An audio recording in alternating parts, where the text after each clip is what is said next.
Hola, mis queridos amigos y amigas, qué alegría volvernos a encontrar en esta sexta temporada del programa Cristonautas.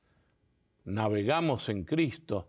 Y en esta sexta temporada nos está acompañando el Padre Dempsey Rosales Acosta. Padre Dempsey, muchísimas gracias por estar con nosotros hoy. Yo contentísimo, como siempre, de compartir contigo, carísimo Ricardo, y con nuestros amigos que nos ven. Padre Dempsey, usted que es profesor en la Universidad de San Tomás en Houston de temas bíblicos, yo quería hacerle una pregunta porque tengo dos palabras que me gustaría definir y que mucha gente seguramente se pregunta. Okay. Una es la palabra exégesis y la otra es la palabra hermenéutica, que son dos palabras que se usan en las ciencias bíblicas, pero a veces no sabemos qué significan. Sí, en sí. palabras sencillas, ¿qué significaría? Sí, se usa mucho, es el pan diario de cada día. Y las dos están interrelacionadas. Vamos a comenzar por exégesis. Exégesis literalmente significa leer hacia afuera o leer, hacer evidente lo que está escondido en el texto. Ex desde gesis, lectura hacia afuera. Lo contrario a eso, o la otra dimensión sería eisegesis, es decir, leer lo que está dentro del texto, es como parafrasear el texto, pero la exégesis busca abrir el texto, es como agarrar un pedazo de pan, muy bonito, grandioso, fantástico, un buen perfume, y se rompe y se comienza a ver cómo está compuesto ese pan. Cada partícula de adentro, cuáles son los ingredientes, cómo se procesó, es todo lo que está detrás del pan. Entonces, y en las ciencias bíblicas, ¿cómo se aplicaría la exégesis? La exégesis es literalmente una ciencia bíblica, y por tanto tiene un objeto de estudio. El objeto de estudio es el texto bíblico. Y puede ser un pedacito del texto bíblico, puede ser un libro entero del texto bíblico. Pero ese es el objeto de estudio, el texto bíblico en su forma final. Muy importante esto, en su forma final, es decir, en la forma canónica. Y luego la exégesis tiene métodos. Esos métodos consisten en cómo comenzar a analizar o romper el pan de la palabra de ese texto. Entonces está el método semántico, por ejemplo, el método histórico-crítico para ver de dónde surge el texto, el contexto vital, la situación histórica, quién era el autor real, cuál es el vocabulario que tenía el autor cuando escribía, por qué se repite tanto en ese texto esta palabra, esta otra, por qué ese texto, y allí es cuando comenzamos a hacer también comparaciones con otros textos antiguos para ver lo que es característico y lo que no es característico. Y tenemos muchos otros métodos, sobre todo en el siglo XX, siglo XXI, han comenzado a aparecer el método pragmático, el método crítico-narrativo. Tenemos ahorita nuevas metodologías que están surgiendo. Por ejemplo, la metodología psicológica de hacer una exégesis psicológica del texto.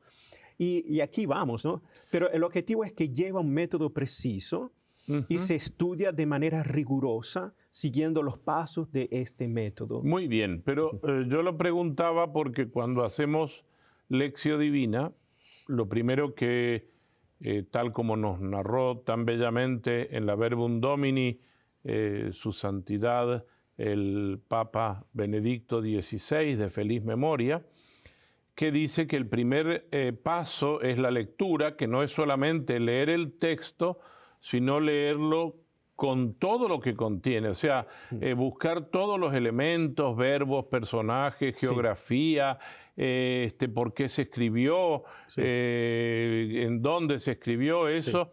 La lectura en la Biblia sería, en la lección divina, la lectura es también una exégesis.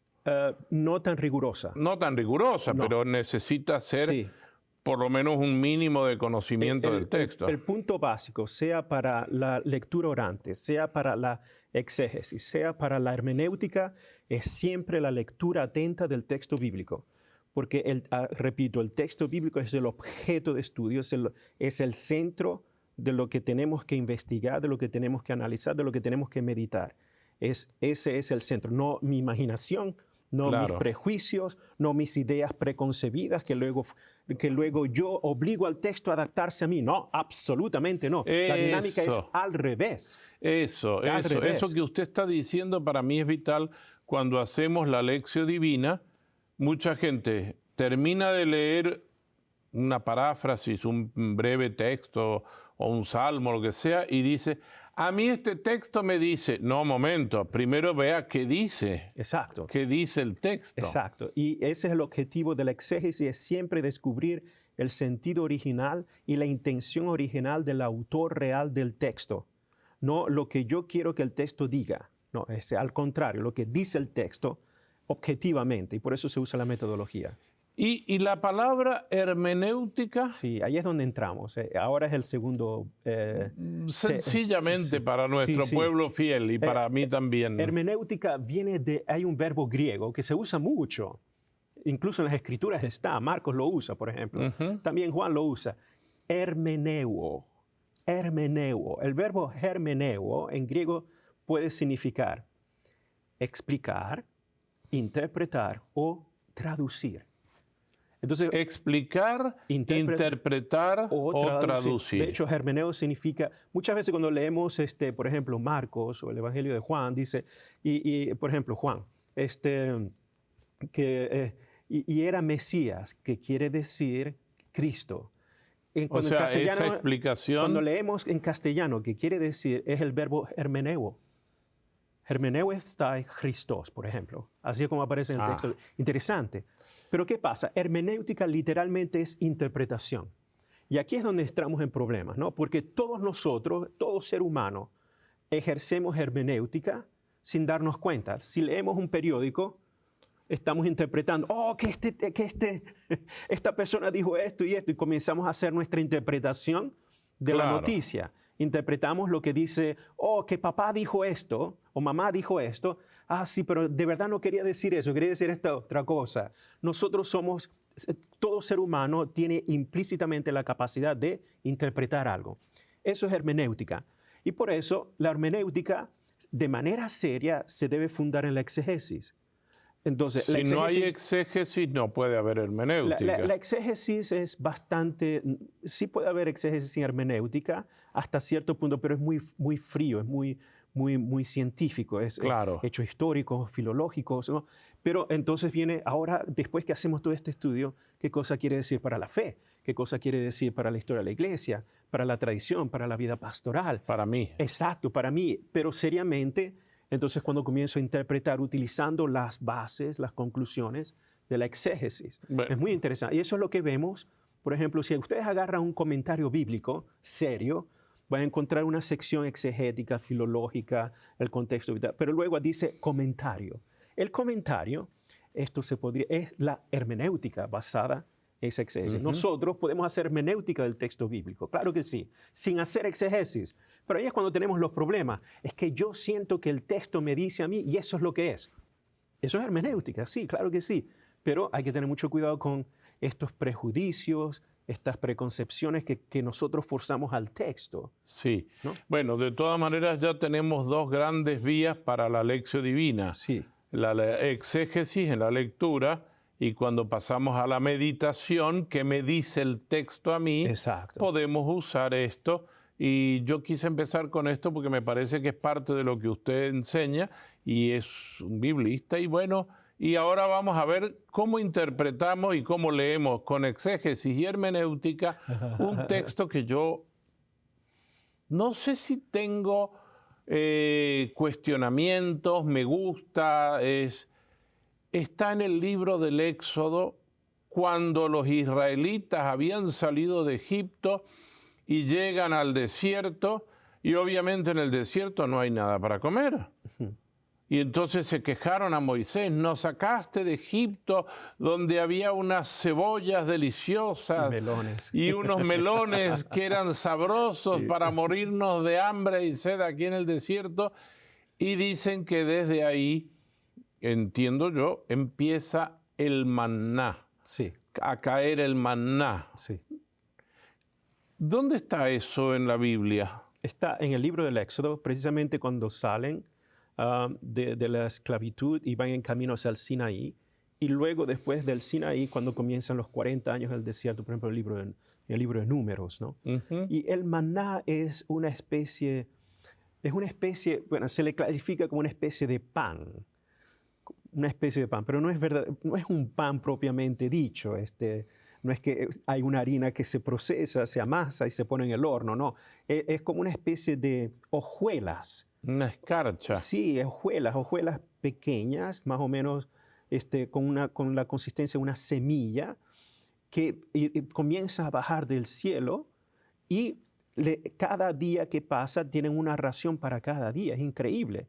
Dios, porque el pueblo está en el medio del desierto. En hebreo es muy interesante porque la palabra, lo que nosotros traducimos por desierto, es un ambiente, utilizan la palabra midbar. Midbar en hebreo no es solo desierto, es todo lugar hostil, donde no produce vida, donde no hay vegetación, donde no hay medios de producir vida o de sostener vida.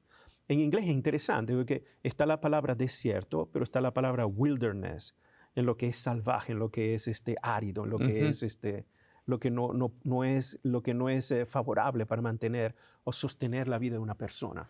Interesante esa palabra.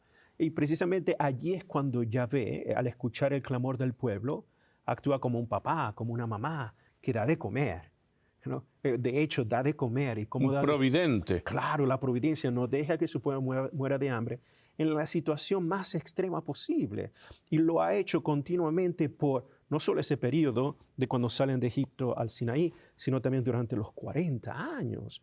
Y no solo produce el maná, da el maná, también les da agua. E incluso en Números, el pueblo de Israel se queja, ¿no? Hemos comido mucho pan, queremos carne. Y Dios le envía la carne con un buen papá o buena mamá. Ok. Fueron las perdices, ¿verdad? Las perdices exacto, que llegaron. Exacto, pero el pueblo de Israel es siempre un pueblo que se queja. ¿No? Un niño malcriado que siempre quiere estar, ¿no? con sus deseos, y no ve que delante de él el Señor está haciendo obras maravillosas, extraordinarias, como es increíble que del cielo bajen estas peces de hojuelas que parecen pan y que te nutren, que te mantienen, pero es un pan perecedero, es un pan que es temporal. No se podía guardar de un día para el otro, ¿verdad? La orden era que se daba la ración de ese día, que tenían que comer, y el día siguiente Dios iba a proveer otra vez, excepto el viernes. Entonces el viernes era doble porción, pero porque el sábado no se podía cosechar. Exacto, no se podía agarrar nada. Entonces Dios proveía por eso. Pero es interesante, también en el libro del Éxodo se dice que se debe agarrar un omer. Omer es una medida de este maná, y que se debe guardar para mostrárselo a las próximas generaciones, para que se acuerden que Dios ha proveído por su pueblo, le ha dado de comer a su pueblo. Muy lindo. Y eso usted me contaba el otro día que se guardaba también en el Arca de la Alianza, sí, como recordatorio, exacto, de que Dios fue providente en medio del desierto. Absolutamente. Y aquí nosotros cuando leemos la Escritura, y aquí es donde viene la hermenéutica, ¿no? Nosotros cuando leemos la Escritura nos enfocamos en el maná. Okay, ¿cuál es la sustancia del maná? ¿Cuál es la naturaleza del maná? ¿Cómo se produce? Entonces comienzan todas estas teorías, ¿no? Lógicas, razonables. Pero cuando hacemos la interpretación el centro no es solo el maná. El maná es el efecto de un amor providencial, de Dios que siente por su pueblo, que Dios no es indiferente incluso a las necesidades básicas de su pueblo. Y eso es sumamente importante. Las necesidades básicas del pueblo son cosas que a él no puede estar indiferente, como un padre y una madre no pueden estar indiferentes cuando los hijos tienen hambre.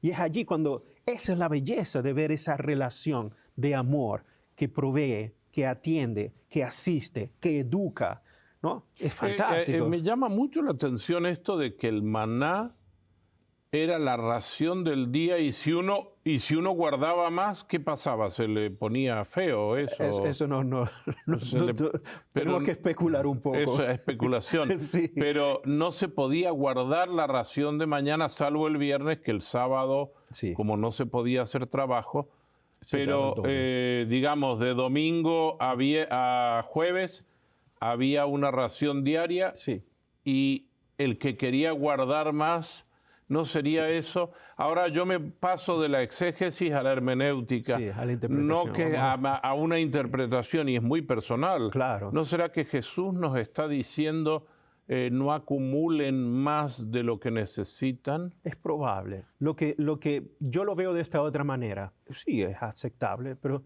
para mí es confiar en la providencia divina. Porque yo puedo decir, bueno, Dios me da esto ahora, bien, me como la mitad y el otro lo guardo por si acaso. Mañana no va a haber, ¿no? Pero si confío 100% en Dios, el comérmelo todo ahora, es porque tengo la certeza de que Dios no me va a fallar mañana. Interesante. Pero también puede ser eso también, como vos decís.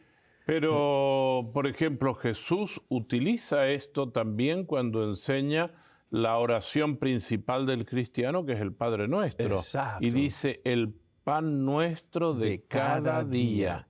El pan nuestro de cada día o el pan cotidiano, también el pan de nuestra sustancia, de nuestro sostenimiento, ¿no? También se podría traducir. Claro que sí. De hecho, porque es literalmente Dios quien provee. Y eso es a quien Él es la fuente de toda nuestra subsistencia, de nuestra vida. Y Jesús mismo es ese pan. Él mismo se identifica con el pan del cielo. Pero ahora el maná es como una prefiguración del evento de Jesús eucarístico. Vamos a hacer la primera síntesis. Okay. Quedémonos entonces que el maná, que es la providencia de Dios amoroso, para que nosotros también confiemos que mañana el Señor va a seguir dándonos a nosotros. Definitivamente. Esa es la confianza, Exacto. la fe, pero también el creer en la providencia de Dios. Esa Exacto. es la primera parte del maná. Exacto. Todo lo que hablamos nos llevó a eso. Ahora vamos a Jesús. Jesús habló del maná. Sí, claro que sí. Porque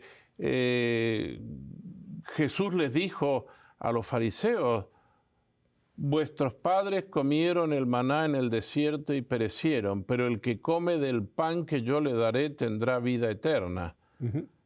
Y cuando estuvimos viendo los programas del Yo Soy, sí. Yo soy el pan vivo bajado del cielo. Exacto, el pan de vida. Sí. Aquí el texto clave es Juan capítulo 6. Muy significativo, que lo podemos llamar el capítulo eucarístico de Juan. Pero cuando lo leemos, vemos el famoso milagro que Jesús le da de comer, la multiplicación de los panes, a esta multitud, ¿no? Interesante, Jesús da de comer a los que tienen hambre. Es fantástico, que es precisamente la actitud de Yahvé en el Antiguo Testamento con el pueblo de Israel. Les da de comer, con el maná, les da de comer. Ahora Jesús en esta multitud les da de comer. Y luego una gran multitud los sigue. Y precisamente en esa multitud que los sigue, están los discípulos, están los 12 apóstoles, están otros que los siguen, entre ellos también fariseos. Entonces Jesús comienza a hacer un diálogo que al mismo tiempo es una catequesis de el maná en el desierto era temporal, ¿no? Los que lo comieron tenían hambre y luego morían. Pero ahora hay un nuevo pan, que también es bajado del cielo, pero no los va a dejar morir jamás. Es un pan que da una nueva vida, una nueva sustancia, un nuevo sostenimiento. Y él poco a poco comienza a decir, ese es el pan, y ese pan soy yo. Él no dice, yo les voy a producir ese pan. No, soy yo. Radical, ¿no? Radical, importante. Y prácticamente ahora entonces allí es cuando toda la tradición de la iglesia, los padres de la iglesia, cuando comienzan a leer ese capítulo 6 de Juan, comienzan a leer todos los eventos del Antiguo Testamento como una prefiguración para preparar al pueblo de Israel a llegar a ese punto. ¿Y qué pasa? Y cuando él va diciendo eso, muchos se van escandalizando. Dicen, no podemos. Y cuando llega al punto dice, ustedes tienen que comer mi cuerpo y beber mi sangre, que también lo dice en el capítulo 6, la gran mayoría se va. Y Jesús se queda triste. Y le pregunta a los apóstoles, ¿ustedes también me van a dejar? Y dicen ellos, no, claro que no. Pero es increíble ver y es una cosa muy radical, muy difícil de entender, sobre todo ahora nosotros cuando lo aplicamos a la Eucaristía, ¿no? Creer Perdón verdaderamente. que me quiero quedar en esta idea que usted nos dio y que no se nos escape. El maná lo daba Yahvé. Yahvé. Uh-huh. Ya ve que usted nos explicó la terminología, yo soy el que soy, y Jesús da en la multiplicación de los panes como un anticipo de decir, miren, Yahvé, yo soy, y yo soy el pan de vida. Exacto. Es decir, Yahvé es el pan de vida. hay relación entre el maná, el pan, los panes que se ponían también en el sacrificio, en el altar, y el pan de vida de Jesús con la Eucaristía. El pan de vida de Jesús con la Eucaristía va mucho más allá de todo lo anterior. El maná es una especie de pan, pero verdaderamente no es un pan hecho de harina. Claro. El pan de la ofrenda que se hace al Señor, si es hecho de harina, lo hacían los sacerdotes y se colocaba diariamente en la ofrenda delante del arca. Pero ese pan ácimo, esos panes consagrados, era la ofrenda que se hacía al Señor, y el pan siempre significa el sustento básico de vida. Ahora, cuando Jesús habla de que Él es el pan de vida, aquí estamos en otro nivel, mucho más allá, un nivel sobrenatural, en donde el pan sigue siendo el punto común de interpretación, porque el pan universalmente es considerado la comida básica, ¿no? Pan para otros en Latinoamérica sería arroz, pero siempre está el pan, ¿no? El pan es como el lenguaje universal de comida, ¿no? Y precisamente ahora este pan que sustenta, que da vida, y esa es la radicalidad de Jesús, va a ser completamente nuevo, radicalmente distinto a lo otro, porque este pan no te va a dejar nunca perecer, nunca te va a dejar hambriento por el resto de tu vida, hablando de una vida eterna, sin límites en la presencia de Dios. E irónicamente, este pan ya no es un producto de una harina o algo que se hace o que tenga una consistencia más o menos que se asemeja a hojuelas de maíz, ¿no? Uh-huh. Este pan es la persona entera del Hijo de Dios, que es igualmente Dios.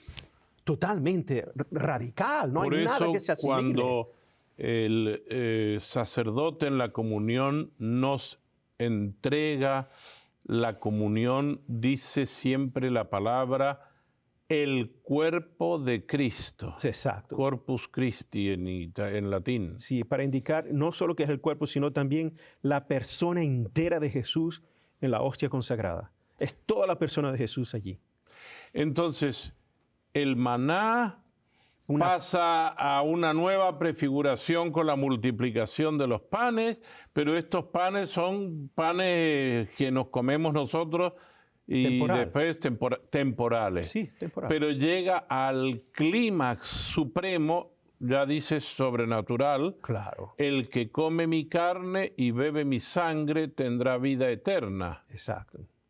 Y este pan, yo soy, tienen que comer mi cuerpo. Hablando del pan de vida, tienen que comerlo. Tienen que beber mi sangre y tienen que comer mi cuerpo. Hablando, y aquí es donde hace esta analogía o esta relación entre su cuerpo con el pan. Todo lo que Él es con el pan, que luego será el centro del misterio eucarístico para nosotros. Y podríamos decir también que la Eucaristía es el centro fundamental de la vida cristiana. Oh, sí, ese es un lugar y un tiempo. Hay que indicar esto muy bien. Lugar y tiempo. Lugar y tiempo. En todo acto litúrgico hay dos coordenadas importantes, tiempo y lugar, en donde el tiempo y el lugar humano se vuelven sobrenatural en la acción de Dios a través de instrumentos visibles. Ya. Entonces, el instrumento visible es el pan y el vino. Estoy hablando de la Eucaristía en este momento. Sí. El pan y el vino en un lugar específico, el altar en la iglesia, el altar consagrado, y un tiempo específico, digamos el domingo, a la hora de la misa. Entonces, en ese momento que es natural, humano, donde usamos especies de pan y vino que son naturales, Dios interviene a través de esas cosas visibles en ese lugar y en ese tiempo de manera sobrenatural para entrar en un contacto, una relación con el que es sobrenatural. Muy importante, muy importante. Voy a usar un pequeño ejemplo, ¿no? Imagínense nuestra vida en una línea. Vamos a agarrar esto, una línea. Esa es nuestra vida de cada día. Una línea horizontal. Nos despertamos, desayunamos, vamos a trabajar, ok, hacemos una línea horizontal. Esa es toda nuestra vida durante la semana. Digamos, llegamos el domingo, igual nos despertamos, desayunamos, nos vestimos y sigue la línea horizontal. Pero vamos a la misa y encontramos entonces el misterio eucarístico.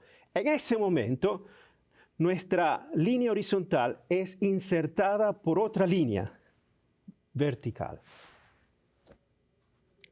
Es justamente allí. La de la eternidad. Lo horizontal y lo vertical, lo que es supernatural que viene de Dios. Y en ese momento, irónicamente, se forma la cruz, ¿no? Una cruz. Pero en ese momento, en ese punto donde se forma, es una intersección de lo que es natural con lo sobrenatural. Y en ese momento encontramos un encuentro único y especial con Dios, en donde el amor de Dios se manifiesta hasta tal punto que Él se quiere unir con nosotros, dejándose comer. Dejándose comer. Increíble. Padre, pero en breve, los 2 minutos que nos quedan del programa, se va rápido. ¿Por qué a veces nosotros en la iglesia tenemos como una especie de condiciones para comulgar? Porque comulgar significa estar en comunión con Dios. Exacto. Y en comunión con la fraternidad católica. Sí. Y aquí hay que estar muy claros, ¿no? Yo entiendo, en mi vida pastoral, mucha gente me pregunta lo mismo, padre, ¿por qué tantas condiciones? Y el problema, yo creo que es un problema de educación catequética, y disculpen que lo digo así de manera muy clara, porque nos han enseñado desde pequeñitos, estas son las normas, y si no las estamos en pecado y somos condenados. No, ¿hasta cuándo vamos a seguir así? Fíjense en el Antiguo Testamento. Para entrar en la tienda del tabernáculo donde está el arca, el sacerdote tenía que lavarse, tenía que purificarse, tenía que quitarse los vestidos, ponerse otros vestidos, tenía que estar en preparación al menos por 2, 3 días para poder entrar en ese lugar santo y al menos poder estar cerca de la presencia de Yahvé. Pero ¿por qué se hace eso? Por amor y respeto. No es que es una imposición. Nosotros tenemos que aprender que cuando yo voy a encontrarme con mi Creador en el momento de la Eucaristía, que es el objeto de mi amor, no es que voy a ir allí como me venga la gana. No lo hacemos a nivel común. Una persona que se va a entrevistar con un presidente, con una autoridad civil, se viste bien, se baña, se pone perfume, y eso lo hacemos a nivel humano. ¿Cuánto no más cuando es Dios que está allí? Entonces, comemos lo que nos da la gana. No. Necesitamos la preparación de vida. Y disculpen que me emocione, pero es que es así, tiene que ser así, ¿no? Disculpa. Pero, padre, se nos acabó el tiempo. Pero qué bueno, queridos catequistas, que nosotros estemos atentos a dar una buena catequesis sobre la Eucaristía. Seguiremos sobre estos temas. Muchas gracias, padre Densi, y hasta el próximo programa.